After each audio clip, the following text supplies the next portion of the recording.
तो चलिए एक ऐसी कहानी को समझते हैं जो असलियत पर ही सवाल खड़ा कर देती है। कहानी की शुरुआत ही होती है एक सीधी और जरूरी चेतावनी से।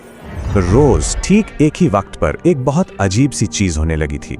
जैसे ही घड़ी में 3 बजते पूरी दुनिया 1 सेकंड के लिए ठहर सी जाती थी और उस एक पल की खामोशी में हमेशा लगता जैसे कोई देख रहा हो। और जब ये लगने लगा कि ये सब बस मन का वहम है, तभी कुछ बदल गया। इस बार दुनिया 10 सेकंड के लिए रुकी और किरदार इस रुके हुए वक्त में चल सकता था। बाहर की दुनिया तो जैसे एक जीती जागती तस्वीर थी, एकदम खामोश। पर उस ठहरी हुई भीड़ में एक आदमी था जो जमा हुआ नहीं था। वो सीधा देख रहा था। वो पास आया और एक हल्की सी मुस्कान के साथ उसने किरदार की दुनिया ही हिला दी। उसने बताया कि 3 बजे दुनिया सिर्फ रुकती नहीं बल्कि पूरी तरह से रीसेट हो जाती है। असलियत तो ये थी कि ये दुनिया एक सिमुलेशन है और किरदार बस एक गड़बड़ी, एक ग्लिच। और जाहिर है एक ग्लिच को सिस्टम बर्दाश्त नहीं कर सकता, उसे मिटाया जाना था।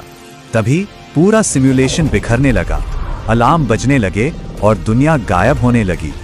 वक्त खत्म हो रहा था और उस आदमी ने हाथ में एक आखिरी मौका थमा दिया। ये डिवाइस सिमुलेशन से बाहर निकलने का रास्ता था, एक एग्जिट। तो अब चुनाव मुश्किल था, एक डरावनी सच्चाई या फिर एक आरामदायक धोखा। पर एक सवाल था, क्या पता सच्चाई इससे भी ज्यादा डरावनी हो? उसका जवाब बहुत सीधा था, कम से कम वो असली तो होगा।